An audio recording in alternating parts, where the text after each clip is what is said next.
பிரசன்னத்துக்கு ஓடி வரணும். ஏன் நம்ம தேவ பிரசன்னத்துக்கு ஓடி வரணும்? எப்போ தேவ பிரசன்னம் அதிகமாக நம்ம மேலே இருக்கும்? எப்போ தேவ பிரசன்னம் நம்ம மேலே அதிகமாக இருக்கும்? ஏன் நம்ம தேவ பிரசன்னத்துக்கு ஓடி வரணும்?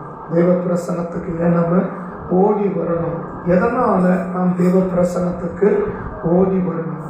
எதிரிகளால் நாம் தாக்கப்படாமல் இருக்கணும்னா நாம் தேவ பிரசன்னத்தில் இருக்கணும். எதிரிகளால் நாம் தாக்கப்படாமல் இருக்க வேண்டுமானால் நாம் தேவ பிரசன்னத்தில் இருக்கணும். யார் தேவ பிரசன்னத்துக்குள்ள இல்லையோ, இல்லை யார் மேலே தேவ பிரசன்னம் இல்லையோ, அவர்களை எதிரி ஈஸியாக தாக்கிடுவோம்.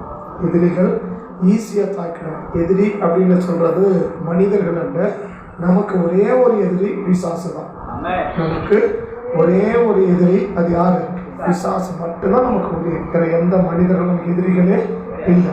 அப்போ எதிரிகளால் நாம் தாக்கப்படாமல்னா, சத்ருவினால நாம் தாக்கப்படாமல் இருக்க வேண்டுமானால் நாம் தேவ பிரசன்னத்துக்குள்ளாக இருக்கணும்.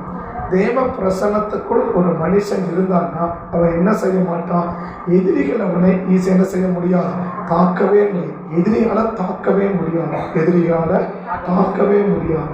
1 சாமுவேலின் புஸ்தகம் 18ஆம் அதிகாரத்துக்கு 19ஆம் அதிகாரத்துக்கு வந்தீங்கன்னா, 1 சாமுவேலின் புஸ்தகம் 19ஆம் அதிகாரம் 19வது வசனத்திலிருந்து நாம் வாசிச்சோம்னா, தாவீது ராமாவுக்கு அடுத்த நாயோதில் இருக்கிறான் என்று சவுலுக்கு அறிவிக்கப்பட்டது. அப்பொழுது சவுல் தாவீதை கொண்டு வரும்படி சேவகரை அனுப்பினார். எதுக்கு அனுப்புறார் அப்படின்னா, இந்த தாவீதை அழிக்க வேண்டும், இந்த தாவீதை அழிக்கணும், இந்த தாவீதை உயிரோட விடக்கூடாது, இந்த தாவீது உயிரோடு இருக்கவே கூடாது என்பதற்காக தான் இப்போ யார் அனுப்புறாருன்னா சேவகரை அனுப்புறார். எதுக்கு? தாவீதை தாக்குவதற்காக. தாவீதை தாக்குவதற்காக. அன்றைக்கு எப்படி சவுல் எழுத்து பிரகாரமா தன்னுடைய சேவகரை அந்த தாவீதை தாக்குவதற்கு அனுப்பினாரோ, அதே போல சத்துருவும் ஒரு மனிதனை தாக்குவதற்கு அந்த தலைமை காவலில் இருக்கிற அந்த பெரிய அசுத்தாவி அவன் கூட இருக்கிற பணிவிடை ஆவிகளை, பிசாசுக்கு பணிவிடை ஆவிகளை என்ன செய்வானா, நம்மளை தாக்குவதற்கு அவன் அனுப்புவான். யாரு? பிசாசு அவனுடைய ஆட்களை. பிசாசு அவனுடைய ஆட்கள், அவனுடைய பிசாசு. அப்ப தலைமை காவலில் ஆவி இருக்குது.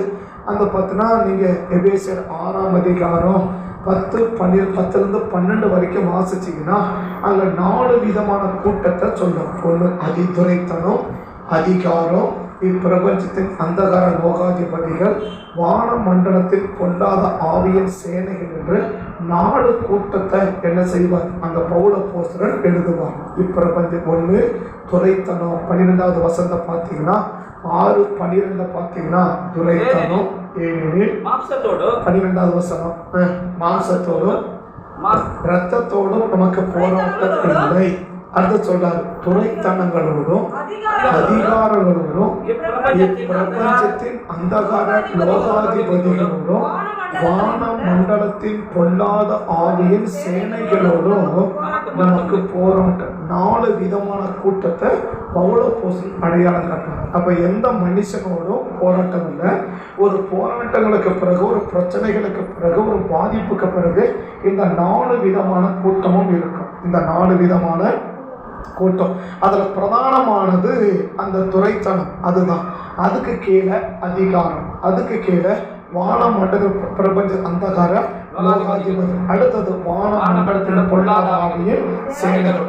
அப்படின்னா இந்த துரைத்தனம் என்ன செய்யும் அப்படின்னா, ஒன்று இப்பிரபஞ்சத்தில் அந்தகார லோகாதிபதியையோ இல்லை வான மண்டலத்தில் இருக்கிற பொல்லாத ஆவிகளையோ என்ன செய்வோம்னா நமக்கு விரோதமாக நம்மளை தாக்குவதற்காக அனுப்புவாங்க. யாரு? துரைத்தனம் என்ன செய்யும்னா நம்மளை தாக்குவதற்காக ஒன்று வான மண்டலத்தில் பொல்லாத ஆவிகளை அனுப்பும். இல்லை அப்படின்னு சொன்னா பிரபஞ்சத்தை அந்த பிரபஞ்சத்தின் அந்தகார லோகாதிபதிகளை அனுப்பும். இந்த 2 கூட்டத்தை எது பயன்படுத்தினா அந்த துரைத்தனம் பயன்படுத்தும். உட்கார்ந்து இருக்கிறீங்க, உங்களுக்கு தண்ணி வேணும், யார் அனுப்புவீங்க? ஒரு சின்ன பிள்ளைகள் அந்த டக்கு தண்ணி கொண்டு வான்னு சொல்லணும், ஒரு பொருள் எடுக்கணும் அதை போய் எடுத்துட்டு வா அப்படின்னு சொல்லணும். அதை போல அந்த துரைத்தனம் என்ன செய்யணும், ஒரு மனுஷனை ஒரு குடும்பத்தை தாக்கணும் அப்படின்னா ஒன்று நம்ம அதிகாரத்தை பயன்படுத்தலாம், அதிகாரம் என்ற கூட்டத்தை பயன்படுத்தலாம், இல்லை பொல்லாத பிரபஞ்சத்தில் அந்தகர ஆவிகளை பயன்படுத்தலாம், வானம் மண்டல பொல்லாத ஆவிகளை பயன்படுத்தும். இந்த 3 கூட்டத்தை யார் பயன்படுத்துவான்னா துரைத்தனம் பயன்படுத்தும். அதிகாரம் என்ன பண்ணும், இப்பிரபஞ்சத்தில் அந்தகார லோகாதிகளை பயன்படுத்தும், இல்லை வானம் மண்டல பொல்லாதாவின் சேனைகளை பயன்படுத்தும். இந்த பிரபஞ்சத்தின் பொல்லாதாவி என்ன செய்யும், வானமண்டல பொல்லாதாவிகளை பயன்படுத்தும். ஆமே பெரிய ஆளு அது கீழே இருக்கவனுக்கு சொல்லுவான். அது இப்படி புரியுற மாதிரி சொல்றேன். இப்போ வீட்டில் ஒரு கணவன் இருக்கிறனா அது மனைவிக்கு சொல்லுவான் இல்லையா, எதாவது டக்குனு கொஞ்சம் எடுத்துட்டு வாமா அப்படின்னு சொல்லுவான். இப்போ மனைவிக்கு ஒரு வேலை என்ன செய்வாங்க, அந்த பிள்ளைகளுக்கு சொல்லுவாங்க இல்லையா, அந்த பிள்ளை அந்த மூத்த பிள்ளைகளுக்கு சொல்லுவாங்க. அந்த மூத்த பிள்ளை என்ன செய்யும், சின்ன பிள்ளைகளுக்கு சொல்லும். குடும்பத்துக்கு ஒரு குடும்ப தலைவர் இருக்காருன்னா என்ன செய்வார், டக்குனுன்னா எம்மாது எடு, அதை கொண்டு வா, அதை வாங்கிட்டு வா அப்படின்னு சொல்லுவான் இல்லையா. இப்போ மனைவிக்கு ஒரு தேவை அப்படின்னு யார்கிட்ட சொல்லுவான், பிள்ளைங்க அந்த மூத்த பிள்ளைங்க வாது எடுத்துருவான் அப்படின்னு சொல்லுவான். அந்த மூத்த பிள்ளை என்ன செய்யும், இந்த சின்ன பிள்ளைங்கிட்ட அப்போ சொல்லி இது பண்ண அதை பண்ண, அதாவது அவங்களுக்கு தேவைப்படும் போது எனக்கு தேவைன்னா மனைவிட சொல்லுவேன், என் மனைவி தேவைன்னா பிள்ளைகளை சொல்லுவான், பெரியவளுக்கு தேவைன்னா சின்ன, அந்த மாதிரி என்ன செய்யும். அதை போல இப்போ அதாவது துரைத்தனம் ஒரு ஆளை கிரியை செய்யணும் அப்படின்னா உடனே அதிகாரம் சொல்லுவான் நீ அதை செய் அப்படின்னு. இப்போ அதிகாரம் ஒரு கிரியை செய்யணும்னு சொன்னால் வானமண்டலத்தில் அந்த இப்பிரபஞ்ச அந்தகார லோகாதிபதிகள் சொல்லும். இந்த அந்தகார லோகாதிபதி எவ்வளோ செய்யணும்னு சொன்னால் வானமண்டல பொல்லாத ஆவிகளுக்கு சொன்னால் நீ என்ன பண்ணு அதை செய்யணும்னு சொல்லு. ஆமே சொல்றது புரியுதுங்களா, சொல்றது புரியுதா. அப்போ ஒவ்வொரு ஸ்டெப் இப்போ இந்த 4 விதமான கூட்டத்தோடு தான் நமக்கு போராட்டம் உண்டு. இப்போ சவுல் வேற ஒரு சேவகரை அனுப்பல, தன்னுடைய சேவகரை அனுப்பினான். யார் அனுப்பணும், சவுல் தன்னுடைய சேவகரை அனுப்பி தாவீதை தாக்கும்படி, தாவீதை அழிக்கும்படி, தாவீதை கொண்டு வரும்படி தன்னுடைய சேவகர்களுக்கு கட்டளையிட்டான். அவங்க போய் தான் என்ன செய்யறாங்க, அவனை தாக்கிறதுக்காக போறாங்க. யாரை தாக்க, தாவீதை தாக்க. அதை போல இந்த பூமியில பிசாசுகள் என்ன செய்யும்னா நம்மளை தாக்குவதற்கு பிசாசுகள் என்ன செய்யும், அனுப்பும். தலைமை பொறுப்பு இருக்கிற பிசாசு அதுக்கு கீழே இருக்கிற பணிவிடை ஆவிகளை என்ன செய்யணும், நமக்கு விரோதமா அனுப்பும். அப்படி அனுப்பப்படுகிற அந்த அசுத்த ஆவிகள் நம்மளை தாக்காம இருக்கணும். அந்த அசுத்த ஆவிகளால நாம் தாக்கப்படாமல் இருக்க வேண்டுமானால் நாம் தேவ பிரசன்னத்துக்குள்ளாக இருக்கணும். நாம் தேவ பிரசன்னத்துக்குள்ளாக இருக்கணும். இப்ப வாசிக்கிற தொடர்ந்து 19வது வசனத்துல தாவீது ராமாவுக்கு அடுத்த நாயோதில் இருக்கிறான் என்று சவுலுக்கு அறிவிக்கப்பட்ட போது அப்பொழுது சவுல் தாவீதை கொண்டு வர சேவகரை அனுப்பினார். அவர்கள் தீர்க்க தரிசனம் சொல்லுகிற தீர்க்க தரிசனின் கூட்டத்தையும் சாமுவேல் அவர்களுக்கு தலைவனா இருக்கிறதையும் கண்டார்கள். அப்பொழுது சவுலுடைய சேவகர்களின் மேல் தேவனுடைய ஆவி இறங்கினதினால், அப்படின்னா இப்ப தாக்க போறவங்களால தாவீது என்ன செய்யப்படவில்லை, தாக்கப்படவே இல்லை. எதுக்கு நம்ம தேவ பிரசன்னத்துக்குள்ள இருக்கணும், எப்ப நம்ம தேவ பிரசன்னம் 2 மட்டும் சொல்லி அடுத்த பகுதி முடிக்கிறேன். 2 கருத்தை சொல்ல போறோம். 1 தேவ பிரசன்னத்துக்குள்ள ஏன் நாம இருக்கணும், தேவ பிரசன்னத்துக்குள்ள ஏன் இருக்கணும்னா எதிரிகளால நாம் தாக்கப்படாமல் இருக்க வேண்டுமானால் நாம் தேவ பிரசன்னத்துக்குள்ள இருக்கணும். எதிரிகளால நாம், எதிரி அப்படின்னு சொல்றது நமக்கு மனுஷங்க யாருமே எதிரி இல்லை, எல்லாமே இந்த 4 விதமான பிசாசின் கூட்டம். துரைத்தனம், அதிகாரம், இப்பிரபஞ்சத்தின் அந்தகார லோகாதிபதிகள், வானமண்டலத்தில் பொல்லாத ஆவியின் சேனை. இந்த 4 கூட்டம் தான் ஒட்டுமொத்த அகில உலகத்திலும் கிரியை செய்த பிசாசின் கூட்டங்கள். இந்த 4 விதமான கூட்டம் தான் அகில உலகத்துல கிரியை செய்த பிசாசினுடைய கூட்டங்கள். இது துரைத்தனம், அதிகாரம், இப்பிரபஞ்சத்தின் அந்தகார லோகாதிபதிகள், வானமண்டலத்தில் பொல்லாத ஆவியின் சேனை. இந்த 4 கூட்டம் தான் அகில உலகத்துல இருக்கிற ஒட்டுமொத்த பிசாசு கூட்டம். ஒட்டுமொத்த பிசாசு எல்லாரோடும் துரைத்தனம் மோதாது, எல்லாரும் துரைத்தனம் மோதாது. இப்போ நான் சொன்ன மாதிரி புரிஞ்சுக்கோங்க. இப்போ சின்ன பையன்கிட்ட சொன்னேன், பெரிய பையன். இப்போ நான் சின்ன பையன் மனைவி சொன்னேன், மனைவி பிள்ளைகிட்ட சொன்னா, சின்ன பெரிய பையன் சின்னவங்கிட்ட சொன்னான் அப்படின்னு. இப்போ சின்னவனால முடியல அப்படின்னா அடுத்து யார் வருவா? இப்போ நான் சொன்னேன், அவன் சொல்றான் இவளால போய் ஒரு பொருளை எடுக்க முடியல, அப்ப அவன் எடுத்து என்ன செய்வான்? அடுத்து இவ எடுக்க முடியாதது யார் போன? அடுத்தது இவனை விட பெரியவ போவான் இல்லையா? இப்ப அவனால முடியல யார் போவா? அதை விட பெரியவங்க போவாங்க. அவனால முடியல யார் போவாங்க? அப்பதான் அதை விட பெரியவங்க வருவாங்க. அதை போல இப்ப அந்த வானம் மனித பொல்லாதாவி நம்மளை தாக்கறதுக்கு வரும். அது நம்மளை ஈஸியா தாக்கிடுச்சுன்னா இப்பிரபஞ்சத்தின் அந்தகார லோகாதிபதிக்கும் அதிகாரத்துக்கும் துரைத்தனத்துக்கும் வேலையே இல்லை. யாரையும் முடிச்சுட்டான்? வான மண்டலத்தின் பொல்லாத ஆவியின் சேனைகளே முடிச்சிடுச்சு இல்லையா? இப்ப அந்த வான மண்டலத்தின் ஆவிகளால ஒருவன் நம்மளை என்ன செய்ய முடியல, தாக்க முடியல அப்படின்னா அடுத்தது யார் வருவான்? இப்பிரபஞ்சத்தின் அந்தகார லோகாதிபதி வருவான். இப்ப அவனாலையும் நம்மளை தாக்க முடியல அப்படின்னா அதிகாரம் வருவான். அவனாலையும் தாக்க முடியலன்னா தான் நேரடியா துரைத்தனம் வருவான். அந்த துரைத்தனம் தான் ஒரிஜினல் பிசாசு. அதுதான் லூசிபரின் ஆவி. எது? துரைத்தனம் தான் ஒரிஜினல் பிசாசு. அதுதான் ஒரிஜினல், அதுதான் தலைமைத்துவம். அதுக்கு மேல பிசாசு யாரும் இல்லை. இப்ப நம்ம பண்ணல சொன்னாக்க உடன் ஊழியக்காரங்க, அடுத்தது இயேசு, அடுத்து பிதாவுக்கு மேல யாருமே இல்லை. அதை போல இந்த பிசாசு கூட்டத்துல நாடு கூட்டம். இந்த நாடு கூட்டத்துல பிரதானமானவன் யாருன்னா துரைத்தனம். அவன் தான் நேரடியான பிசாசு. மீதி இருக்கிற மூணும் அவன் கூட்டத்தை சார்ந்தவன். சில பேரிடத்துல வான மண்டலத்துல அவன் அனுப்புவான், சில பேரிடத்துல இப்பிரபஞ்சத்தின் அந்தகார லோகாதிபதியை அனுப்புவான், சில பேரிடத்துல அதிகாரம் வரும், சில பேரிடத்துல அவனே நேரடியா வருவான். இப்ப இந்த நாடு கூட்டத்துல யார் வந்தாலும் நாம் தாக்கப்படாமல் இருக்க வேண்டுமானால் நாம் தேவ பிரசன்னத்துக்குள்ளாக இருக்க வேண்டும். நாம் தேவ பிரசன்னத்துல இருந்துட்டா இந்த 4 விதமான கூட்டங்கள் வந்தாலும் நம்மளை என்ன செய்ய முடியாதுன்னா தாக்கவே முடியாது. தொடர்ந்து அடுத்து 20வது வசனத்தை வாசிங்க பாருங்க. சவுல் தாவீதை கொண்டு வர சேவகரை அனுப்பினார். அவர்கள் தீர்க்க தரிசனம் சொல்லுகிற தீர்க்கதரிசிகளின் கூட்டத்தையும் சாமுவேல் அவர்களுக்கு தலைவனா இருக்கிறதையும் கண்டார்கள். அப்பொழுது சவுலுடைய சேவகரின் மேல் தேவனுடைய ஆவி இறங்கினதினால் அவர்கள் தீர்க்க தரிசனம் சொன்னார். இப்ப முதல் கூட்டம் வந்து என்ன செய்ய முடியல, தாவீதை தாக்க முடியல. சரியா? உடனே பிசாசு அமைதி ஆயிடாது. அடுத்த வசனம், இது சவுலுக்கு அறிவிக்கப்பட்ட போது அவன் வேற சேவகரை, அப்ப வேற சேவகர் யார் வரணும்? இந்த முதல் வந்த கூட்டத்தை விட கொஞ்சம் பலம் வாய்ந்தவர்கள், கொஞ்சம் பலசாலிகளை அவன் அனுப்புறான். ஏன்?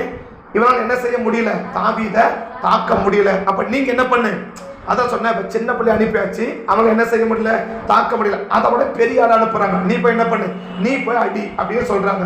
இப்ப 2வது கூட்டம் வருது, வாசிக்கலாம். அடுத்த வசனம் வாசிக்கலாம்.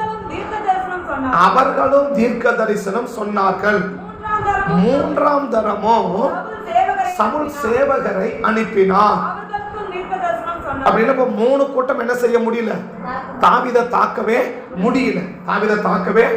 சரி, முடியலன்னு விட்டுற மாட்டான். அடுத்ததுதான் இப்ப 4வது யார் வரான்னு பாத்தீங்கன்னா, அப்பொழுது அவனும், அப்படின்னா யாரு, சவுலும் ராமாவுக்கு போய் வந்து சாமுவேலும் தாவீதும் எங்கே என்று கேட்டான். அதோ ராமாவுக்கு அடுத்த நாயோதில் இருக்கிறார்கள் என்று சொன்னார்கள். அப்பொழுது ராமாவுக்கு அடுத்த நாயோதிக்கு போனான். அவன் மேலும் அப்படின்னா முதல்ல யார் வந்தான்? இப்ப இது அப்படியே கை வச்சுக்கின்னு நீங்க எபேசியர் 4 கம்பேர் பண்ணீங்கன்னா ஈஸியா புரிஞ்சும். ஒன்னு யார் வரா? வான மண்டலத்தில் பொல்லாத ஆவியின் சேனை வந்துச்சு. 2வது யார் வந்தா? இப்பிரபஞ்சத்தின் அந்தகார லோகாதி வந்துச்சு. 3வது யார் வந்தா? அதிகாரங்கள் வந்துச்சு. இந்த 3 பேராலையும் யாரை தாக்க முடியல, தாவீதை தாக்கவே முடியல. இப்ப 4வது தான் யார் வரான்னா, இப்ப அந்த சவுல் வரான். அந்த சவுல் கோப்பனியா துரைத்தனம் என்பதா யாரு? அவனுடைய நேரடியான பிசாசு. அவன் தான் ஒரிஜினல் பிசாசு. யாரு? துரைத்தனம் தான் ஒரிஜினல் பிசாசு. அவன் தான் ஒரிஜினல் பேயி. அவன் தான் லூசிபர். அவனுக்கு கீழே தான் இந்த 3 விதமான கூட்டமும் இருக்குது. 4 பிசாசு கூட்டம். அந்த ஒரிஜினல் பிசாசு யாரு? அவன் கூட மோதிரத்துக்கு தான் இன்னைக்கு கொஞ்சம் பலம் நமக்கு வேணும். மற்ற 3 கூட்டத்தோட வீசுவது கொஞ்சம் சாதாரணமா இருந்தா கூட போதும். ஆனா லூசிபரோட மோதல் அப்படின்னா, லூசிபரோட கூட தாக்குதல் ஏற்படுத்தினா நாம் நல்ல பலசாலிகளா இருந்தா மட்டும்தான் முடியும். நல்ல ஏதோ நீ சும்மா வந்துட்டு உட்காந்து அபிஷேகம் பெறாத, கிருபை இல்லாம நீ போய் இயேசுவின் நாமத்தில் லூசிபரை கட்டுறேன்னா உன்னை ஒரே தட்டி தூக்கி வீசிட்டு போயிடுவோம். அபிஷேகம் இல்லாத, பலன் இல்லாத, கிருபை இல்லாத, மோதக்கூடாத பிசாசோட மோதி நீ சிக்கலை மாட்டிக்க கூடாது. சிக்கல்ல பயமுறுத்ததுக்காக சொல்ற, தெளிவடையறதுக்காக சொல்ற. ஆமே, பயமுறுத்ததுக்கு சொல்லல, தெளிவடைவதற்காக சொல்றேன். சரியா? அப்ப யாரை மேற்கொள்ள முடியுமோ அவங்க அந்த ஆவியை கட்டனா பிரச்சனை இல்லை. இல்லையா? அவன் இவனை மேற்கொள்ள தள்ள முடியுமா? கேள. இவன் போய் இவ்வளவு கீழே தள்ள முடியுமா? அவன் ஈஸி இவ்வளவு கீழே தள்ளிடுவான். இல்லையா? இவன் அவனை கீழே தள்ளலாம். இல்லையா? அவன் இவனை தள்ள முடியாது. நான் அவளை இருந்துகிட்டு அவளைதான் ஸ்ட்ரென்த் கட்டி இருக்கு, நான் இவனை போய் அடிக்கணும் வந்தா என்ன ஆகும்? இது என்ன ஆகும்? அவன் இவனை அடிக்கிறான், என்ன ஆகும்? அடி வாங்கிட்டு போவான தவிர அடிக்கு கீழே தள்ள மாட்டான். அதுதான் நீங்க நடக்கிறது. நிறைய இடத்துல என்ன நடக்குது? நமக்கு பலன் இல்லைன்னா கூட நம்ம என்ன செய்யறோம்? போயிட்டு அவன் அடிக்க போனா அவன் ஒரே தட்டி தூக்கி வீசிட்டு போயிட்டே இருக்கிறான். அப்ப நம்ம கவனிச்சுக்கணும், நம்ம எந்த ஆவியோட கூட மோதறோம், நமக்கு விரோதமா எந்த ஆவி நிக்குது, அந்த ஆவியினுடைய பலம் என்ன, நம்மளுடைய பலம் என்ன, அவனை மேற்கொள்ளக்கூடிய அளவுக்கு நமக்கு பலன் இருக்குதான்னு நம்மளை சோதிச்சு பார்த்து அதுக்கப்புறம் அந்த ஆவிகளோடு நம்ம மோதணும்னா, அந்த ஆவியோட நம்ம போராடணும்னா நம்ம ஈஸியாக என்ன செய்யலாம்? ஜெயிக்கலாம். ஆழம் தெரியாத காலை விடுவோம்னு சொல்றோம் இல்லையா? அந்த மாதிரி நிறைய பேர் ஆழம் தெரியாம காலை விட்டு மாட்டிக்கிறாங்க தண்ணியில். ஆழம் தெரியாம. அப்ப என்ன இருக்கணும்னா, நமக்கு மேல தேவ பிரசன்னம் எப்போது இருந்துச்சுன்னா இந்த 4 கூட்டத்தாருமே யாரை தாக்க முடியல? தாவீதை தாக்க முடியல. முதல் கூட்டம் வந்துச்சு, தாக்க முடியல. 2வது கூட்டம் வந்துச்சு, தாக்க முடியல. 3வது கூட்டம் வந்துச்சு, தாக்க முடியல. 4வது லூசி சவுலே நேரடியா வந்து பார்த்தாரு, என்ன செய்ய முடியல? தாக்க முடியல. அப்படின்னா சத்துருவினால, எதிரியினால நாம் தாக்கப்படாமல் இருக்க வேண்டுமானால் நாம் எதுக்குள்ள இருக்கணும்? தேவ பிரசன்னத்துக்குள்ள இருக்கணும். சும்மா உற்சாகத்துல உணர்ச்சி வசப்பட்டு ஆவியை கட்டுற, அதை கட்ட, இதை கட்டுன்னு நீ அடி வாங்கி சிக்கலை மாட்டிக்காத பார்த்துக்கோ.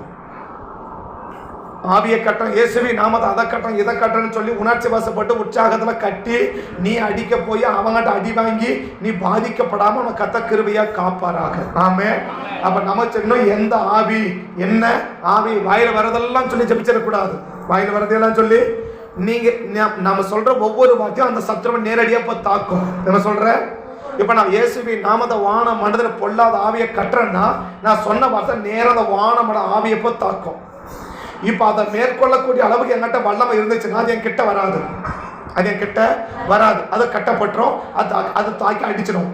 நான் அடுத்து ஜெபிக்கிறேன், இயேசுவின் நாமத்தை இப்பிரபஞ்ச பொல்லாத அந்தகார லோகாதிபதியை கட்டுறேன், அதை தாக்குறேன் அப்படின்னா அது நேரம் எங்க போகும்? நேரம் எங்க போகும்னா அந்த இப்பிரபஞ்சத்தில் அந்தகார லோகாதிகிட்ட போகும். என் வார்த்தை இது வல்லமையை போய் தாக்கும். அப்படி தாக்கும் போது அவனை விட என் பலன் அதிகமா தாக்க அவன் கீழே விழுந்துருவான், நான் ஜெயிச்சிருவேன். ஏசிபி நாமது அதிகாரத்தின் வல்லமையை நிர்மூலமாக்கணும் அப்படின்னு சொன்னா என் வார்த்தை நேரம் அதிகாரத்தை போய் தாக்கும். அப்படி தாக்கும் போது அவனை விட நான் பலசலை இருந்தேன்னா அந்த அதிகாரம் தாக்கப்பட்டு கீழே விழுந்துடும், நான் ஜெயிச்சிருவேன். ஏசிபி நாமத பொல்லாத துரைத்தனத்தின் வல்லமையை இப்பொழுது கட்டிஞ்சு கொள்றேன் அப்படின்னா அதை மேற்கொள்ள லூசிபரை பிசாச மேற்கொள்ற வல்லமை என்கிட்ட இருந்து அவனை விட நான் பலசாலியா இருந்தேன்னா அது போய் தாக்கும், அவன் கீழே விழுந்துருமா, நான் ஜெயிச்சிருவேன். ஆமே.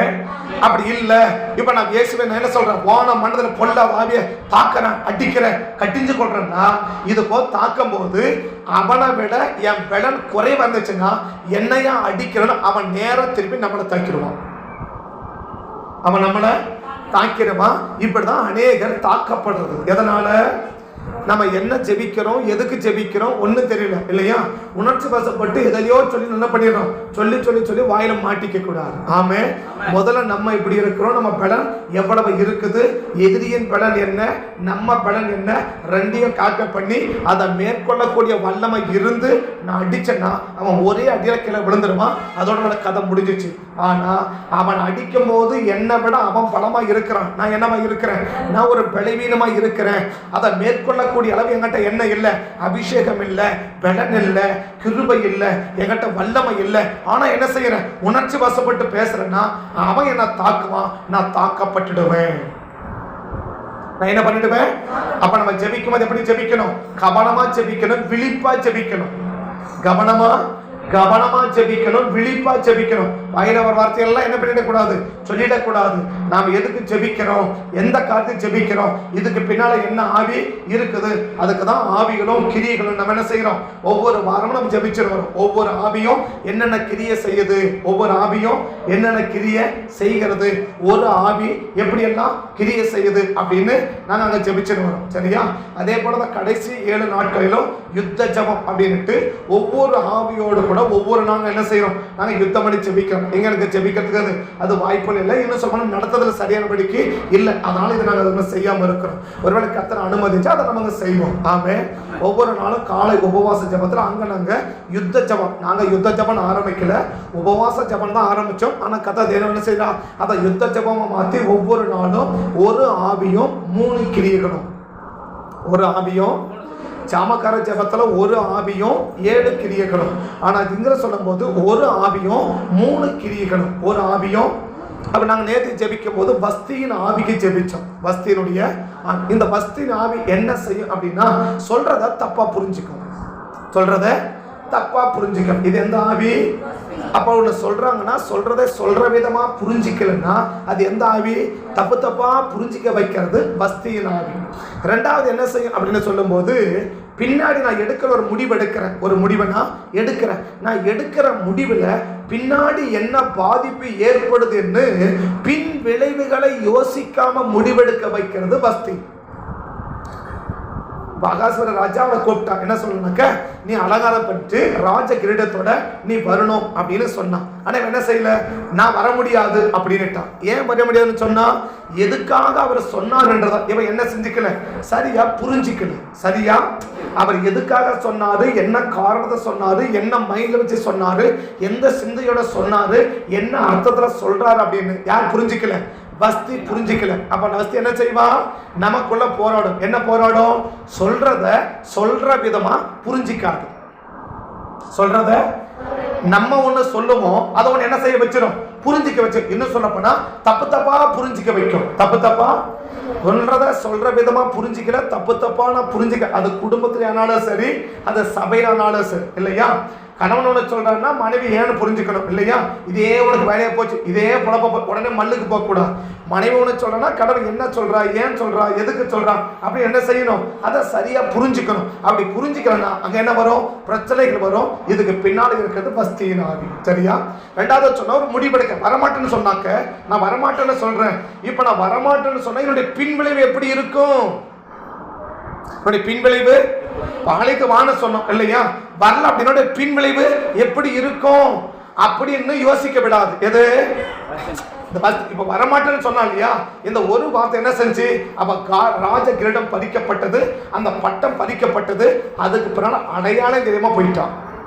ஒரே ஒரு செகண்ட் நிதானிச்சு அவன் முடிவெடுத்திருந்தான்னா எதுவும் இழந்திருக்க மாட்டா, அந்த கிரீடத்தை இழந்திருக்க மாட்டா, ராணி என்ற பட்டத்தை இழந்திருக்க மாட்டா, ஒரு மனைவி என்ற அந்தஸ்தை இழந்திருக்க மாட்டான். என்ன செய்ய மாட்டா, யோசிச்சு பின்விளைவு என்ன, நான் ஒன்னு செய்யறேன் அப்படின்னா இதனுடைய பின்விளைவு என்ன, ஆசீர்வாதமா பாதிப்பா?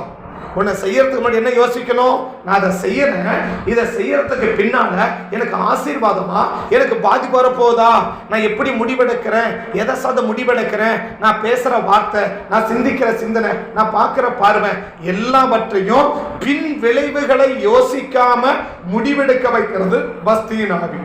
மூணாவது ஜெபிச்சோம், தவறான முன் உதாரணத்துக்கு நம்மளை காரணம் வச்சிடும். ஒரு பிள்ளை இருக்கிறான்னா இவங்க அம்மா பார்த்து என்ன சொல்லலாம், மற்ற பிள்ளைகளை பார்த்து ஏய் அவளை மாதிரி என்ன பண்ணாத, அவளை மாதிரி இங்கே வந்து பழனா முட்டியை தட்டிடுவேன், அந்த பழக்கமெல்லாம் அவளோட நின்றுக்கட்டும், அந்த மாதிரி பழக்கம் உனக்கு என்ன செய்யக்கூடாது, வரக்கூடாது அப்படின்னு சொல்ல முடியும் இல்லையா? இன்னொரு சொன்னோம், உன்ன மாதிரி தானே அந்த பிள்ளை இருக்கு, உன் கிளாஸ் தானே படிக்கிறான், உன் ஏழு தானே இருக்கிறான், அவள் எப்படி நடக்கிறா பாரு, ஏன் உன்னால் அப்படி நடக்க முடியல அப்படின்னு சொல்ல முடியும். ஒரு பிள்ளை தவறான காரியத்துக்கு முன் உதாரணமாகவும் மாற முடியும், நல்ல காரியத்துக்கு முன் உதாரணமாகவும் மாற முடியும். இந்த வஸ்தியை என்ன ஆயிட்டா தவறான காரியத்துக்கு முன் உதாரணமா மாறிட்டான், தவறான காரியத்துக்கு. அப்ப அந்த வஸ்தி நாம என்ன செய்யும், நம்மள தவறான காரியத்துக்கு முன் உதாரணமா மாத்திரம். அவனை போல இருக்காத, இவனை போல பேசாத, அவனை போல பார்க்காத, அவனை போல இருக்காத, இவனை போல இருக்காதுன்னு நம்மள தவறான காரியத்துக்கு முன் உதாரணமா மாத்திரும். இது வஸ்தினுடைய 3 கிரியை. அப்ப நம்ம என்ன புரிஞ்சுக்கணும் அப்படின்னா, அப்ப பிசாசு எப்படி போராடுது நம்ம என்ன செய்யணும், தெரிஞ்சுக்கணும். அப்ப எந்த ஆவி போராடுது, எந்த ஆவி போராடுது, இந்த கிரி இருக்குன்னா இதுக்கு பின்னால என்ன ஆவி இருக்குது, இதுக்கு பின்னால என்ன ஆவி இருக்குது, இதுக்கு பின்னால என்ன காரியம் இருக்குது அப்படின்னு சொல்லி நம்ம புரிஞ்சுக்கணும். ஆமென். ஒவ்வொரு வீடுகளிலும் பார்த்தீங்கன்னா பூஜை ரூம் இருக்கு இல்லையா? ஒவ்வொரு வீடுகளிலும் என்ன ரூம் இருக்கு, வீடு கட்டணும் சின்ன அறை என்ன வைக்கிறான், அது தப்புன்னு சொல்ல வரல, அது அவங்களுடைய விருப்பம் நம்பிக்கை, அதை நமக்கு தெரிய சொல்ல. மாறாக என்ன, இந்த பூஜை ரூம் எங்க ஆரம்பிக்கப்பட்டது அப்படின்னா இது மலை தேசத்தின் ஆவி. அது என்ன ஆவி, மலை தேசத்தின் ஆவி. அதனாலதான் கொஞ்சம் அந்த பெரிசல் வச்சிருக்கிறவங்க அந்த செய்தியில என்ன பண்ணுங்க, கவனமா கேளுங்க, கொஞ்சம் கவனமா பார்த்து ஜெபம் பண்ணுங்க அப்படின்னு சொல்றது இல்லையா? ஒவ்வொரு பூஜை அறை ஒரு வீட்டுல இருக்குன்னா அதுக்கு பின்னால இருக்கிறது நான் நினைக்கிறேன் அவங்க நினைக்கிற மாதிரி அது இல்லை. அது யாரு ஆரம்பிச்சதுன்னா மலை தேசத்தின் ஆவி, மலை தேசத்தின் மலை தேசத்தின்.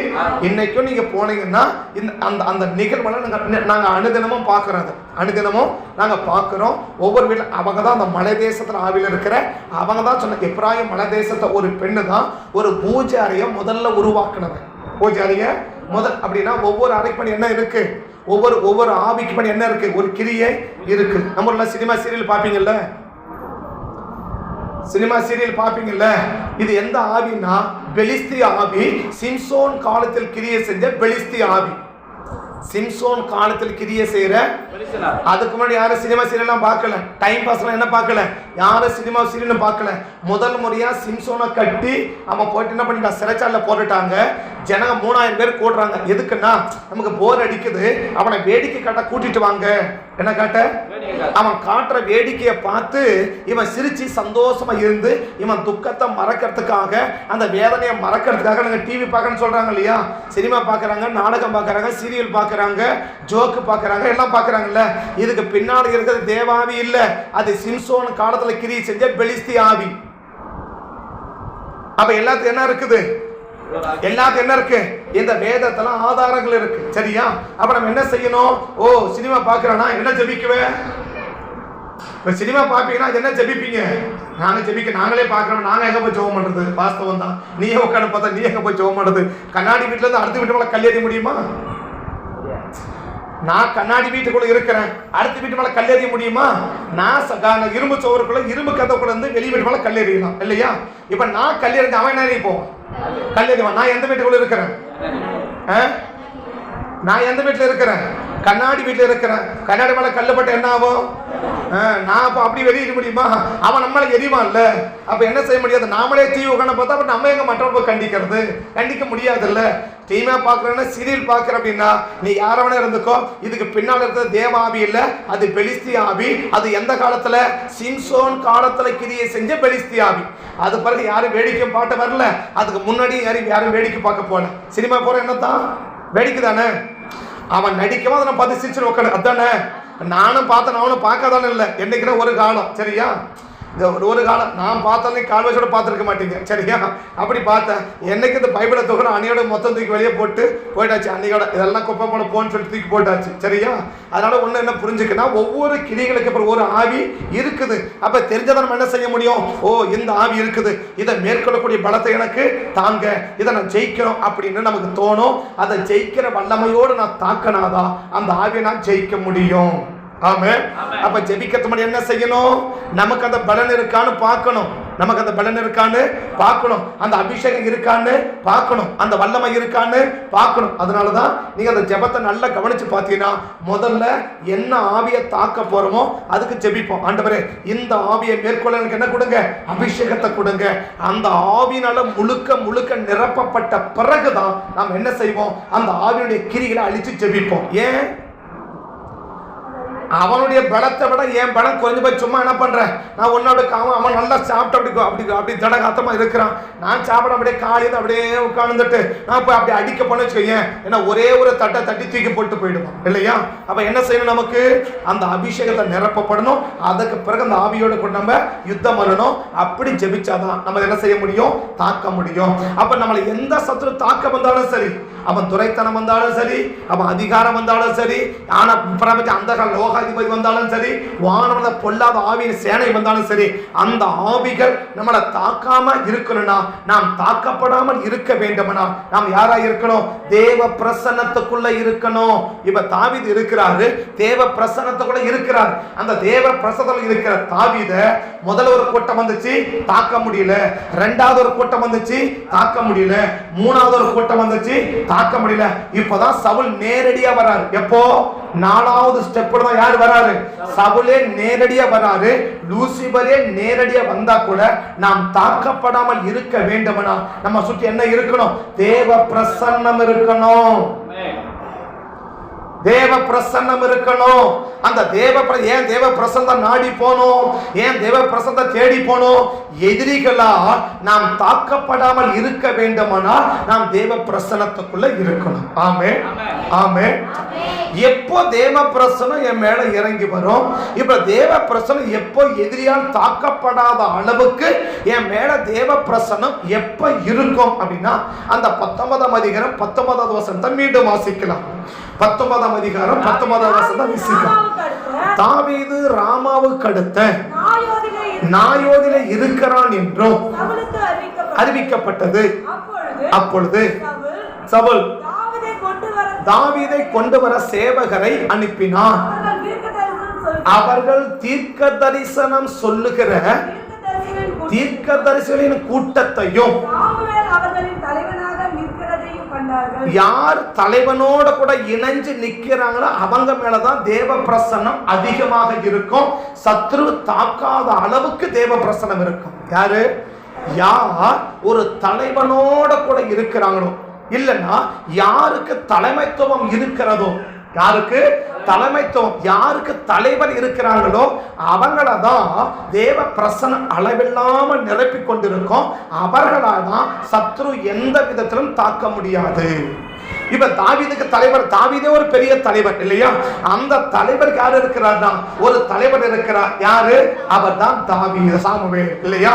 சாமுவேல் தலைவனாகவோ இல்லையா, சாமுவேல் தலைவனாக இருக்கிறதை அவ எதிரி என்ன பாப்பான், உன்னை தாக்க வரான், என்ன தாக்க வரனா நமக்கு தலைமத்துவம் யாரு, நமக்கு தலைவர் யாருன்னு பாப்பான்.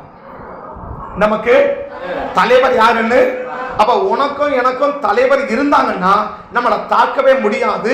அந்த தலைவனோடு சேர்ந்து இருக்கும் போதுதான் தேவ பிரசன்னம் நம்மளை அளவில்லாமல் இருக்கும். குறிப்பா சொல்ல போனா எதிரி நம்மளை தாக்க முடியாத அளவுக்கு தேவ பிரசன்னம் இருக்கும். எதிரி நம்மளை தாக்க முடியாத அளவுக்கு தேவ பிரசன்னம் உன் மேல இருக்கணும்னா உனக்கு தலைவன் இருக்கணும். அந்த தலைவனோட நீ சேர்ந்து இருக்கணும், அந்த தலைவனோட இணைந்து இருக்கணும். உனக்கு தலைவர் இருக்கிறாங்களா? உனக்கு தலைவர்னு ஒருத்தர் இருக்கிறாங்களா? அந்த தலைவரோடு கூட இணைஞ்சிருக்கிறியா? தலைவர்னா பேருக்கு தலைவர் இல்ல, அந்த தலைவர் அடையாளம் என்ன தெரியுமா? இப்போ ஒரு கட்சிக்கு ஒரு தலைவர் இருக்கிறார் இல்லையா? அந்த தலைவர் என்ன சொல்றாரோ அந்த கட்சி தொண்டை அப்படியே செய்யறான் இல்லையா? அதை செய்யாதவனா யாரு? அவனா எதிர்கட்சி. அவன்லாம் ஒரு தலைவன் ஒண்ணு சொன்னான்னா அது அப்படியே செய்கிறவன் தான் அந்த தலைவனுடைய கீழே இருக்கிறார். அந்த தலைவனுடைய அவனுக்கு தலைவன் இருக்கிறான் இல்லையா? இப்ப எனக்கு மேலக்க ஒண்ணு சொல்றாங்கன்னா நான் அப்படியே அதை செஞ்சேன்னா எனக்கு அவங்க தலைவர். அவங்க சொன்னாங்க நான் செய்யறேன்னா நான் எதிர்கட்சின்னு அர்த்தம். நீ எவ்வளவு பேரு தலைவனோடு இருக்கிறீங்க, எவ்வளவு பேரு தலைவனுக்கு எதிரில் இருக்கிறீங்க? எவ்வளவு பேரு எவ்வளவு பேரு தலைவனோட கூட இருக்கிறோம், எவ்வளவு பேரு தலைவனுக்கு எதிரில் நிக்கிறோம். அப்ப தலைவனோட கூட இருந்தா நான் என்ன செய்வேன்? தலைவன் என்ன சொல்ல அதை அப்படியே செய்வேன். தலைவன் என்ன சொல்லணும்? உட்காருனா உட்காருவேன், எழுனா எழுவேன், போனா போவேன், வானா வருவேன், இதை செய்யனா செய்வேன், இதை செய்யாதுன்னா செய்ய மாட்டேன். அவன் தான் யாரு? தலைவனோட கூட இருக்கிறவன் இல்லையா? நான் செய்யனா அதுக்கு எதிராக செய்யறான் பாரு, அவன் யாருன்னா அவன் எதிரில் நிக்கிறவன். தலைவனோடு இருக்கிறீங்களா, தலைவனுக்கு எதிரில் நிக்கிறீங்களா? யார எதிரி ஈஸியா தாக்கிடுமா? தேவ பிரசன்னம் இல்லைன்னா ஈஸியா தாக்கிடுமா இல்லையா? இப்ப சத்துரு பாக்குறான், இப்ப 2 பேரை வர்றாங்க, 2 பேர் நிக்கிறாங்க, தாக்க முடியல. இப்ப ஒரு தந்திரம் பண்றான். என்ன? இவங்க 2 பேரும் சேர்ந்து இருந்தாங்கன்னா நம்மளால என்ன செய்ய முடியாது? தாக்க முடியாது. இதுதான் ஆண்டவர் உபாகமம் சொன்னார், வாசிக்க வேணாம். ஒருவன் 1000 பேரையும் 2 பேர் சேர்ந்தா 10,000 பேரையும். ஒரு ஆளு எவ்வளவு பேரை துரத்தலாம்? 1000 பேரை துரத்தலாம் இல்லையா? 2 பேர் சேர்ந்துட்டாங்கன்னா, அவங்க சேர்ந்து நின்னாங்கன்னா, இணைஞ்சு நின்னாங்கன்னா 10,000 பேரை துரத்தலாமா? அப்ப 10 மடங்கு பலன் எப்படி வருது? சேர்ந்தாக்க வருது. இப்ப பிசாசு பார்த்தான் இவனை எப்படி தாக்குறது அப்படின்னா, அந்த தலைவனை மட்டும் கொஞ்சம் பிரிச்சுடு. தலைவனை விட்டு கொஞ்சம் பிரிச்சுட்டா இப்ப என்ன குறைஞ்சு போயிடுச்சு? 9 மடங்கு பலன் போயிடுச்சு. ஒரு தலைவனோட கூட சேர்ந்து நிக்கலன்னா, ஒரு தலைவனோட கூட சேர்ந்து இல்லைன்னா 9 மடங்கு பலத்தை நீ இழக்கிற. தலைவனோடு சேர்ந்து இருக்கும் போது ஒருவன் 1000, 2 பேர் தான் 2000 சொல்லணும். 2 பேர் தான் 2000 சொல்லணும். ஆனா 2 பேர் வந்த உடனே 10,000 சொல்லிட்டாரு. அப்படின்னா 9 மடங்கு பல ஒரு நபரோடு நம்ம சேர்ந்து இருக்கும் போது, குறிப்பா எனக்கு தலைவரா தேவன் நியமிச்சிருக்கிற அந்த நபரோடு நான் சேர்ந்து நல்ல ஐக்கியத்துல இருந்தேன்னா, அந்த நல்ல ஐக்கியம் அர்த்தம் அவங்க சொன்னா அதுக்கு மறுப்பே கிடையாது. அவங்க சொன்னா அது எதுவனாலும் சரி, அவங்க சொல்லிட்டா அதுக்கு மறுப்பே கிடையாது. அவ்வளவுதான். இதை சொன்னாங்களா அவ்வளவுதான். அது நல்லதோ கெட்டதோ அதெல்லாம் தேவையில்லை, சொன்னாங்கன்னா செய்வோம் அவ்வளவுதான். அது நல்லதா அதெல்லாம் அப்புறம். எனக்கு தலைமத்துவம் இருக்கிற ஆள் சொல்லிட்டாரு, நான் என்ன செய்வேன்? நான் செய்வேன். இப்ப சவுலை கொண்டவர் யார் அனுப்புறா? சவுல் வந்து அனுப்புறார், தாவீதை கொண்டவர் அனுப்புறார் இல்லையா? சவுடைய சேவல் ஏன் போறாங்க? நீங்க சொன்னீங்க நான் போறேன். அவன் சொன்னா நான் செய்வேன். அவன் தான் யாரு? அந்த சவுலோடைய அவனுடைய சவுலோடு தலைமத்துவம் இருக்கிற சவுல் இல்லையா? அப்ப நமக்கு ஒரு தலைமத்துவம் இருக்குன்னா அவங்க சொன்னா அதுக்கு மறுப்பே கிடையாது.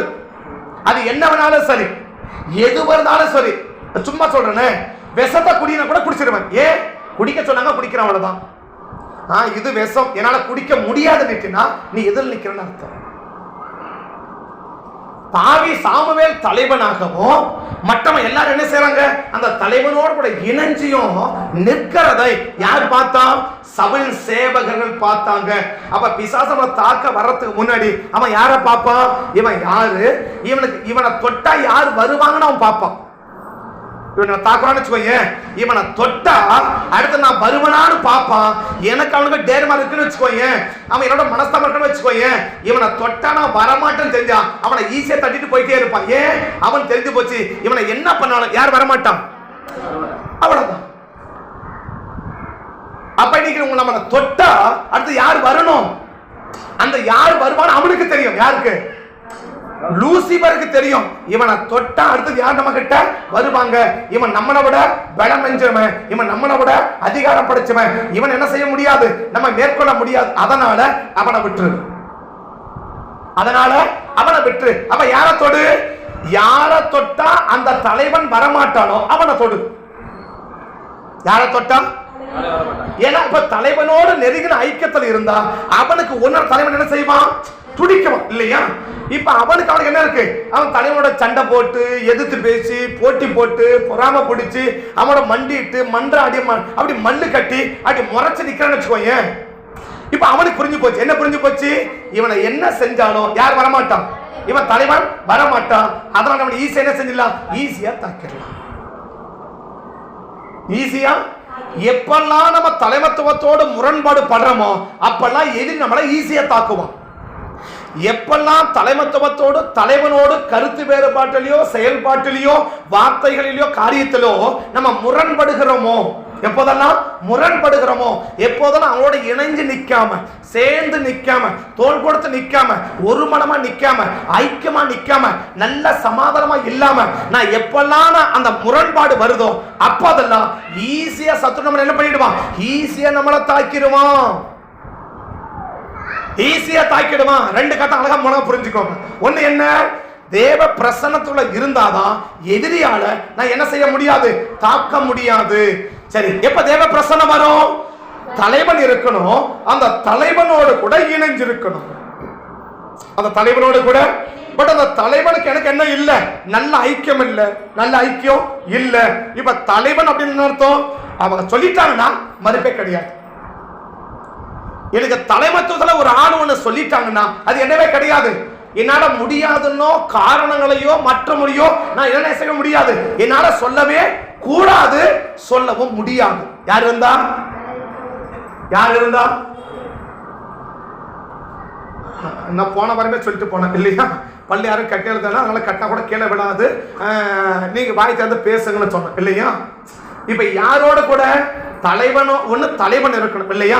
எனக்கு தலைவன் இருக்கான்னு எப்படி சொல்ல முடியும், தலைவத்துவம் இருக்கிறான்னா அவங்க சொல்லிட்டாங்கன்னா அவ்வளவுதான்.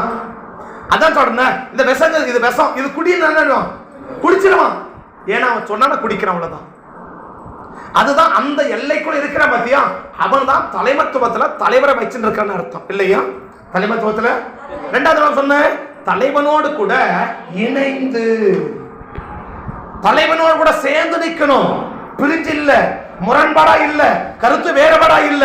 இந்த முரண்பாடும் கருத்து வேறுபாடும் என்னைக்கு வருதோ அன்னைக்கு என்ன சத்துரு தனிச்சிட்டான், என்ன ஈஸியா தாக்கிடுவான், என்ன ஈஸியா தாக்கிடுவான். இந்த ஒரு இடத்தை தவிர மீதி எல்லா இடங்களிலும் பார்த்தீங்கன்னா தாவீத தாக்கத்தை ஈஸியா போவாங்க. இந்த ஒரே ஒரு இடம் தான் தாவீத தாக்க முடியாத அளவுக்கு தேவ பிரசன்னம் அவங்கள தாக்குச்சு. மற்ற எல்லா இடங்களிலும் பாத்தீங்கன்னா என்ன செய்வாரு, தாவீது பயந்து ஓடுவர தவிர பயந்து ஓடாத ஒரே ஒரு இடம் இந்த ஒரு இடம் தான். ஏன் தெரியுமா, இங்க அவர் தலைவனோடு கூட இருக்கிறாரு, அவனுக்கு தலைவர் இருக்கிறார், அந்த தலைவனோடு கூட இணைஞ்சு நிற்கிறாரு. அது நிமித்தமா தேவ பிரசன்னம் அவன் மேல என்ன செய்யுது, அளவு கடந்து இறங்குது. அந்த தேவ பிரசன்னம் இன்னைக்கு உன் மேல இருந்தாதான் எதிரியால நீ தாக்கப்படாமல் இருக்க முடியும், நாம் தாக்கப்படாமல் இருக்க முடியும். அப்ப தலைமத்துவத்தோடு இருக்கிற உறவை நாம் என்ன செய்யணும், கவனமாய் காத்துக்கணும், கவனமா காத்துக்கணும்.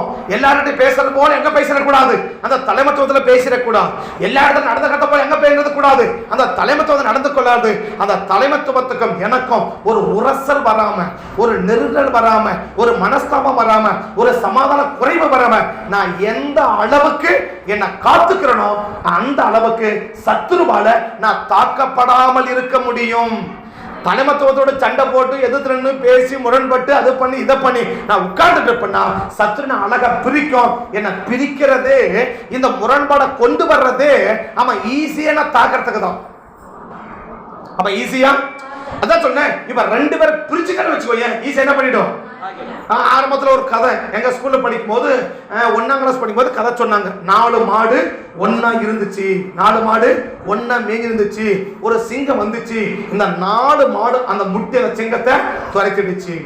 4 மாடு என்ன பண்ணிச்சான், அந்த சிங்கத்தை துரைச்சிடுச்சான். சிங்கம் என்ன செய்ய முடியல, அது சிங்கமா இருந்தா கூட இது 4 ஒன்னா இருக்கிற வரைக்கும் இது மாடுதான், அது சிங்கம் தான். ஆனா என்ன செய்ய முடியல, அதை மேற்கொள்ள முடியல, அந்த மாட்டை தாக்க முடியல. எந்த மாடை, அந்த 4 மாட்டையும். உடனே சிங்கம் ஒரு தந்திரம் பண்ணிச்சு. என்ன பண்ணும், இவங்க 4 பேர் ஒன்னா இருக்கிற வரைக்கும் நம்ம என்ன செய்ய முடியாது, இந்த மாட்டை அடிச்சு சாப்பிடவே முடியாது, ரத்தம் குடிக்கவே முடியாது. அப்ப என்ன செய் அப்படின்னா, நைசா முதல் மாட்டுக்கிட்ட போய் உன்னை பத்தி இப்படி எல்லாம் சொல்றாங்க, உன்னை பத்தி இப்படி எல்லாம் சொல்றாங்க அப்படின்னு 4 மாட்டுக்கிட்ட தனித்தனியா போய் காதல் ஓதிட்டு வந்துருச்சு.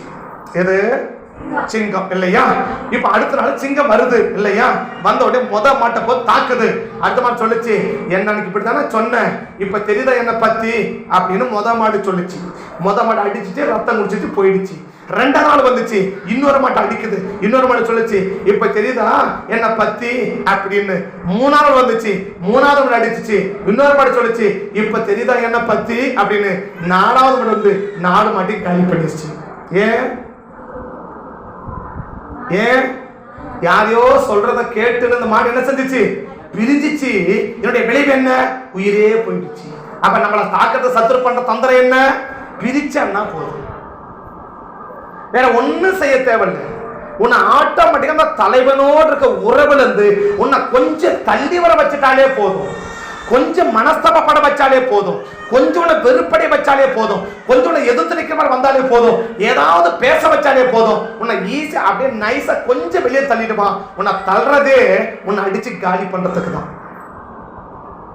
உன்னை அடிச்சு அப்ப நம்ம கவனமா இருக்கணும். எதுல கவனமா இருக்கணும்? தலைமத்துவத்தோடு இருக்கிற உறவுல, தலைமத்துவத்தோடு இருக்கிற உறவுல, அந்த ஐக்கியத்துல நாம் ரொம்ப கவனமா இருப்போமானா எதிரி நம்ம என்ன செய்ய முடியாது, தாக்க முடியாது. அதான் ஆண்டவர் சொன்னார், ஒருவன் 1000 பேர் தான், 2 பேரை நீங்க ஒன்னா சேர்ந்து நின்னீங்கன்னா 10,000 பேர் துரத்திடலாம். ஆனா இவன் பார்த்தா இவங்க 2 பேரும் என்ன பண்ணவே கூடாது, சேர்க்கவே கூடாது. யார் 2 பேரையும்? யார் 2 பேரையும்? உங்க 2 பேரையும். யார் 2 பேரையும்? அது கணவன மனைவியா இருக்கலாம், அது விசுவாசியா இருக்கலாம். இப்ப அவன் என்ன பண்ணுவான், உன்னை பத்தி இப்படி எல்லாம் சொன்னாங்க, அதனால என்னது, அதை பார்த்தோன்னு இது முறைக்கலையா, இதை பார்த்தா அதை முறைக்கலையா, அவன் பார்த்தான் இதைதான் நான் எதிர்பார்த்தேன். எதுக்கு? இப்பதான் அவன் கழுத்தை கடிச்சு ரத்தம் குடிக்க. எதுக்கு கழுத்தை கடிச்சு? ஜோக்கு சொல்ல, இதுதான் ரியல். இதுதான் சத்துருடைய ஆழமான தந்திரம். நம்ம நினைப்போம் ரொம்ப புத்திசாலித்தனமா இருக்கிறோம். புத்திசாலித்தனமா இல்ல, மண்டியில மூளையில மொத்தமா களிமண்ணுக்குதுன்னு அர்த்தம். எது எது ஏதோ ஒரு காதல கேட்டுட்டு நம்ம என்ன செய்யறோம், அப்படி முரண்படுறோம் இல்லையா? மண்டையில் நீ நினைச்சுக்கிற இவங்களுக்கெல்லாம் மண்டையில மூளை இல்ல, உடம்பு முழுசுமே மூளை. யாருக்கு? இந்த கேட்ட அப்படி அப்படி அவங்களுக்கு இல்லையா? அவங்க நினைச்சிருக்காங்க உடம்பெல்லாம் மூளைன்னு. இல்ல இல்ல, மண்டிலே மூளைல மண்டிலே களிமண் தான் இருக்குன்னு. ஏன்னாக்க நமக்கு தெரியணும், ஆஹா பிசாசு என்ன செய்ய ஆரம்பிச்சிச்சு, நமக்குள்ள கருத்து வேறோட கொண்டு வந்து நம்மள காலி, அவனை காலி பண்ணல, நம்மள காலி பண்ண முடிவெடுத்துட்டான். யாரை காலி பண்ண? இப்ப நான் சொல்றேன், உங்களோட இருக்கிற உறவுல எனக்கு கொஞ்சம் விரிசல் வந்துச்சுன்னா அவன் என்ன காலி பண்ண முடிவெடுத்துட்டான்னு அர்த்தம் இல்லையா? இப்ப ஏமாற கை வச்சோன்னு என்ன பண்ணுவீங்க? ஏசுவி நாம அப்படி எல்லாம் சேர்ந்து வருவீங்கல்ல. ஒரு கருத்து வந்துட்டா அன்னைக்கு என்ன இப்படித்தானே சொல்லிட்டு போனேன், இப்ப அனுபவி அப்படி சொல்லுவீங்கல்ல. இப்ப நஷ்டம் யாருக்கு? இதான் சத்துருடைய ஆழமான தந்திரம். அதனாலதான் எபேசியர் 6:10 இப்படி எழுதுறார் பவுல். என்ன எழுதுறார்? எபேசியர் 6:10 இப்படி எழுதுறார். எப்படி? என்னடமோ சொன்னார், அறிவுரை எல்லாம் நிறைய சொல்லிட்டு கடைசியா சொல்றாரு, கடைசியா ஒரு புத்தி சொல்றேன். கடைசி என்ன பண்ற, இது கடைசி புத்தி உனக்கு. எது இப்ப சொல்றது? உனக்கு கடைசி புத்தி சொல்றேன். என்ன புத்தி சொல்றேன்? என் சகோதரரே, கர்த்தரிலும் அவருடைய சத்துவத்திலும் வல்லமையிலும் பலப்படுங்க. ஏன் பலப்படுங்கன்னு சொன்னா, அடுத்த வசனம், நீங்கள் பிசாசு பிசாசுல கொம்பு வச்சு வர மாட்டான், தந்திரமா உள்ள வருவான். எப்படி வருவான்? தந்திரமா என்ன செய்வான்? அன்னைக்கு சர்ச்சுக்கு ரெடியா கிளம்பும் போது அக்கான்னு வருவாங்க பத்தியா? சர்ச்சு கிளம்பி வீட்டை பூட்ட அப்படி சாவி எடுத்து பூட்ட மாட்டுறீங்க, அக்கா கிளம்பிட்டீங்களான்னு வருவாங்க இல்லையா? அது யாருன்னு நினைக்கிறீங்க? முதல்ல நேரடியா வந்து என்ன சர்ச்சுக்கு போற, உட்காந்து வேலையை அப்படின்னு சொன்னா என்ன செய்வீங்க? போடி வேலையை பார்த்து நிறுவீங்க இல்லையா? இப்ப வந்து அக்கா சர்ச்சை கிளம்பிட்டீங்களா, இந்த நேரம் பார்த்து நான் வந்துட்டேன் பாரு, உங்க வேலையை கெடுக்கிறதுக்கு வந்துட்டேன் பாரு அப்படின்னு அப்படியே ரொம்ப பாசமா ரொம்ப வலிஞ்சு பேசுவா இல்லையா? இப்ப உங்களுக்கு என்ன தோணும்? என்னதான் சொல்ல, சீக்கிரம் சொல்லு என்ன அப்படி உடனே கேட்பல. உடனே சொல்லுவா, ஒண்ணு இல்ல, ஒரு காசு ஒரு 50 ரூபாய் அவசரமா தேவைப்படுது அப்படின்னு சொல்லுவாங்கல்ல. உடனே வீட்டுக்கு உள்ள போவல, உடனே அவங்க வீட்டுக்குள்ள வந்துருவாங்கல்ல. அப்படி உட்கார்ந்து இது என்னாச்சு, தம்பி எப்படிக்கிறாங்க அக்கா அப்படின்னு வாங்கல்ல. தம்பி மேல பாசம் எப்போ? இது சர்ச்சுக்கு ஆச்சு வெளியே போக போகுது இல்லையா? இப்பதான் தம்பி எப்படி இருக்கிறான், மக எப்படி இருக்கிறா, பேரன் எப்படி இருக்கிறான். நம்மளுக்கு பேரன் பேச்சு மகன் உடனே நமக்கு என்ன ஆயிடும்? ஆக மொத்தம் சர்ச்சை மறந்தாச்சு, போறது மறந்தாச்சு. இப்படியே எவ்வளோ நேரம் ஆகி போச்சு. எப்போ இங்க பாட்டு முடிஞ்சு போச்சு, ஆராதனை முடிஞ்சு, செய்தி பாதி போய் நிக்குது. இப்பதான் என்ன வருது, ஞாபகம் வருது, அவ்வளோ நேரம் ஆகி போச்சு, இதுக்கு மேல போனாக்கா எங்க போறது? சரி சாயங்காலம் போயிடலாம் விடு. எப்ப போயிடலாம்? அக்கா என்ன பண்ணிட்டான்? உன்னை சர்ச்சுக்கு போகாதவனா அக்கா சொல்லல இல்லையா? எப்படி வந்த அக்கா? அக்கான்னு வந்தா இல்லையா, அப்பயே வாயில மண்ணை போட்டு அடிச்சுட்டு வந்துட்டு புத்திச்சாலி. அதான் பவுல் சொன்னாரு, கடைசியாக சகோதரரே ஒரு அறிவுரை சொல்றேன், ஒரு புத்தி சொல்றேன். சாத்தானின் தந்திரத்தோடு கூட எதிர்த்து நிற்க உனக்கு திராணி வேணும். 2 கொம்பு வயசுல வந்தா இயேசுவின் நாமத்தில் இருப்ப இல்லையா, இப்படி அக்கான்னு வந்தா என்ன செய்ய மாட்டேன், அக்கான்னு என்ன செய்ய மாட்டேன். ஒரு புடவை கேட்டீங்கல்ல, நாங்க கடைக்கு போனா உன் ஞாபகம் வந்துச்சு. யார் ஞாபகம்? அக்கா ஞாபகம் இப்பதான் வந்துச்சா? எப்போ சர்ச்சைக்கு வெளியே கிளம்பும் போது உங்க ஞாபகம் வந்துச்சா? ஒரு புடவை நினைக்கிறேன், எப்படி கொஞ்சம் பார்த்துட்டு வாங்க. நம்ம அக்காங்களுக்கு புடவைன்னா மொத்தத்தையும் மறந்துடுவாங்க இல்லையா, அப்படி அதான் கொண்டா பார்க்கலாம் அப்படின்னு பத்தியா முடிஞ்சிச்சு சாப்டர். இதான் சத்ருடைய ஆழமான தந்திரம். என்ன? உன்னை எப்படியாவது என்ன செஞ்சிடணும், பிரிக்கணும், அவ்வளவுதான்.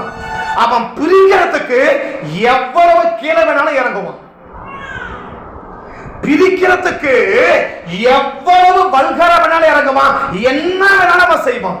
ஆனா நீ ஆவியில இருக்கிறனா அழகா புரிஞ்சுக்கணும். ஓஹோ, சத்ரு என்ன செய்ய வரான், நம்மளை தந்திரமா என்ன செய்ய பாக்குறான், நம்மளை பிரிக்க பாக்குறான் அப்படின்னு உள்ள ஜெபிக்கணும். பொல்லாத ஆவிய எங்களை பிரிக்கிறதுக்காக வர அப்படின்னு பண்ணுவான். ஆஹா, கண்டுபிடிச்சிட்டாங்களே, அதோட விட்டுற மாட்டான், அடுத்த ஸ்டெப்புக்கு போவான், அடுத்த ஸ்டெப்புக்கு போவான். அவன் எவ்வளவு கீழே இறங்குறதுக்கும் தயங்க மாட்டான், ஜாக்கிரதையா. அதான் பவுல் சொன்னா, கடைசியா சொல்லிட்டு போறேன். என்ன சொல்லிட்டு போறேன்?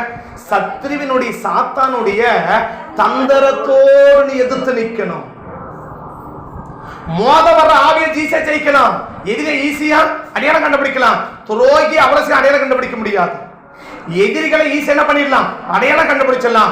துரோகிகளை என்ன செய்ய முடியாது, அவ்வளவு அடையாளம் கண்டுபிடிக்க முடியாது.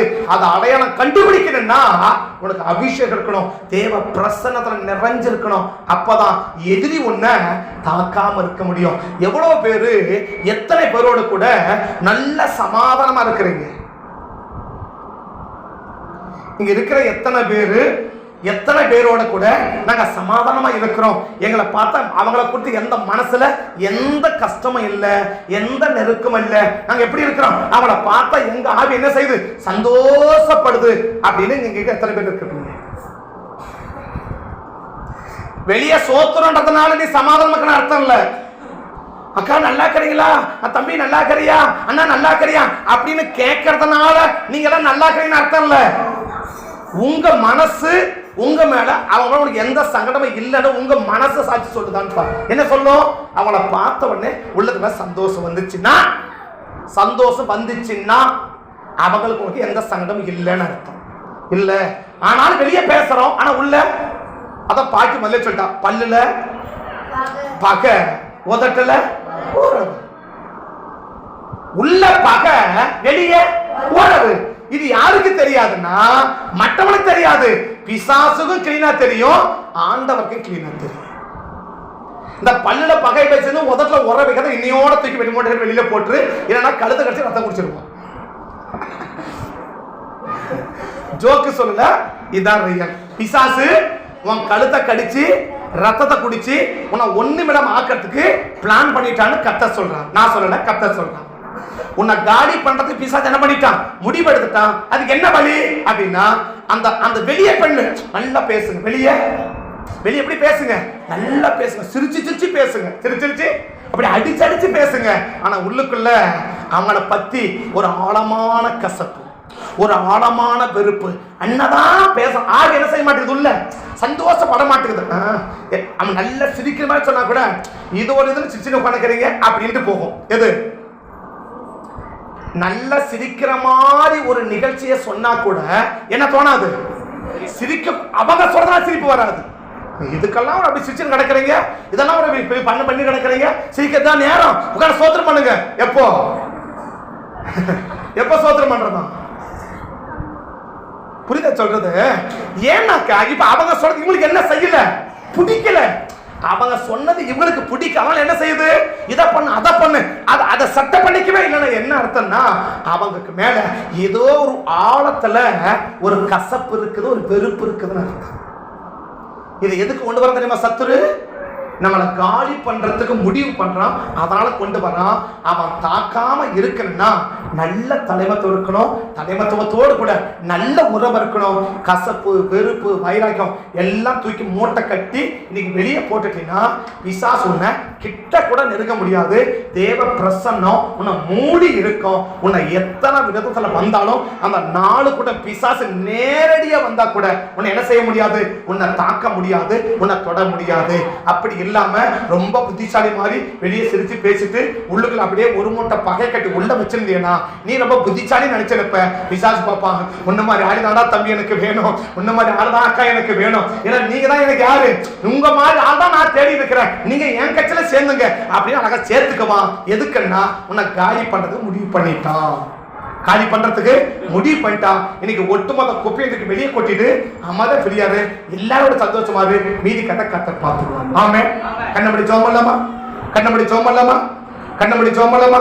தகப்பனே நன்றியோட துதிக்கிறோம். ஆண்டவரா இருக்கிற இயேசுவின் நாமத்தில் உம்முடைய சமூகத்துல வந்து நிற்கிறோம். உம்முடைய சன்னிதானத்துல இருந்து உம்மை நோக்கி நாங்கள் பார்த்து ஜெபிக்கிறோம். உங்க மகிமையுள்ள கரம், உங்க மகத்துவமான கரம் எங்க கூட இருக்கணும். ஏன் நம்ம தேவ பிரசன்னத்தை நாடுறோம்? ஏன் நம்ம தேவ பிரசன்னத்தை தேடுறோம்னா எதிரிகளால் தாக்கப்படாம இருக்க தேவ பிரசன்னம் நமக்கு வேணும். எதிரிகளால் தாக்கப்படாம இருப்பதற்காக தேவனுடைய மகிமை நமக்கு வேணும். தேவ பிரசன்னம் நமக்கு வேணும். தேவ பிரசன்னத்தில் இருக்கிற ஒரு மனுஷனையும் எந்த சத்துருவும் தாக்கவே முடியாது. தேவ பிரசன்னத்துக்குள் இருக்கிற ஒரு மனுஷனையும் சத்துரு தாக்கவே முடியாது. சத்துரு தாக்காம இருக்குன்னா தேவ பிரசன்னத்துல இருக்கு. இந்த தேவ பிரசன்னம் எப்போ எதிரி தாக்க முடியாத அளவுக்கு என் மேல வரும், சத்ரு தாக்க முடியாத அளவுக்கு எப்ப என் மேல வரும்னா தலைவனோடு இருக்கணும். அந்த தலைவனோடு நல்ல ஐக்கியத்துல இருக்கணும். எனக்கு ஒரு தலைவன் இருக்கணும், அந்த தலைவனோடு எனக்கு நல்ல ஐக்கியம் இருக்கணும். அந்த தலைவனோட நல்ல உறவு இருக்கணும். அந்த தலைவனோடு நல்ல சமாதானம் இருக்கணும். அந்த தலைவனோடு எனக்கு அவனுக்கும் ஒரு நல்ல ஐக்கியம் இருக்கணும், நெருக்கம் இருக்கணும். அப்படிப்பட்ட ஐக்கியமும் நெருக்கமும் பரிசுத்தமான நெருக்கமும் இருந்துச்சுன்னா தேவ பிரசன்னம் அளவில்லாமல் என் மேல வரும். அந்த தேவ பிரசன்னம் எதிரினை தாக்காம தடுக்கும். பரிசுத்த பிதாவே, இந்த காலை வெளியில எங்களை அர்ப்பணிக்கிறோம், எங்களை ஒப்பு கொடுக்கிறோம். உண்மை நோக்கி நம்ம பார்க்கிறோம். கடந்த நாட்களை ஒருவேளை எனக்கு ஒரு தலைவனோ ஒரு தலைமத்துவத்தோடு ஒரு நல்ல ஐக்கியமோ இல்லாம போனதுனாலதான் சத்ரு என்ன தாக்கிக்கிட்டே இருக்கிறான், சத்ரு என்ன பலவீனப்படுத்திட்டே இருக்கிறான், சத்ரு போராடிக்கிட்டே இருக்கிறான்னா இன்னைக்கு நான் அர்ப்பணிக்கிறேன், இன்னைக்கு ஒப்பு கொடுக்கிறேன். முதட்ல உறவும் பல்லுட பகையும் எனக்கு வேண்டாம் சாமி. இருதயத்துல நேசிக்கிற, இருதயத்துல அன்பா இருக்கிற, இருதயத்துல ஒருவரோட ஐக்கியமா இருக்கிற அந்த ஐக்கியத்தை எனக்கு தாங்கப்பா, எனக்கு தாங்க ஆண்டவரே. சத்ருக்கு இடம் கொடுக்காம, சத்ருவால் தாக்கப்படாம இருக்க அப்படிப்பட்ட ஐக்கியமா வாழ்ந்து எதிரியால் நான் தாக்கப்படாம இருப்பதற்கு கிருபை தந்து எங்களை ஆசீர்வதிக்கும்படி உங்க சமூகத்தை நோக்கி பார்த்து ஜெபிக்கிறேன். உங்க மகிமையுள்ள கரம் எங்க கூட இருக்கட்டும், எங்களை ஆளுகை செய்யும், எங்களை நடத்தும், எங்களை பாதுகாத்துக் கொள்ளும். உங்க கிருபையும் உங்க இரக்கமும் உங்க தயவும் எங்களுக்கு உண்டாகட்டும். விசேஷமா இந்த நேரத்துல யார் மேலேயாவது வெறுப்பு இருந்தா எனக்கு ஆண்டவர் தூக்கி எரிஞ்சிருங்க.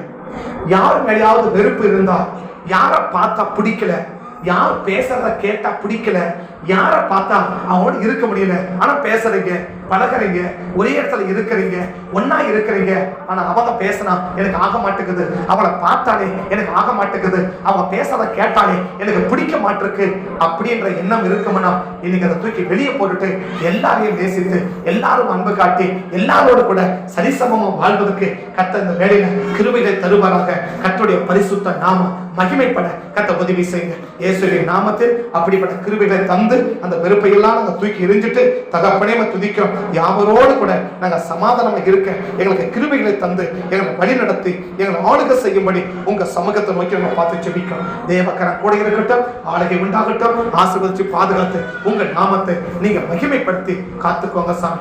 ஒருவரும் ஆண்டவர் கூடாரத்துக்குள்ள கால் வச்சுக்க, ஒருவரை கூட சத்ரு தாக்காதபடி கர்த்தர் அத்தனை பேரையும் நீங்க பாதுகாக்க வேண்டும் என்று உங்க சமூகத்தை நோக்கி நாங்க பார்த்து ஜெபிக்கிறோம். தடைகளை மாற்றிடும், நாமத்தை மகிமைப்படுத்தும், எந்த சத்ருவும் ஒருவரையும் தாக்காம காத்து ஆசீர்வதிச்சிருங்க. கர்த்தபடி செய்வதற்காக உமக்கு நன்றி சொல்லுகிறோம். இயேசுவின் நாமத்தை தாழ்த்தி இப்படி கரத்தலை ஒப்பு கொடுத்து ஜெபிக்கிறோம். ஜெபம் கேளும்.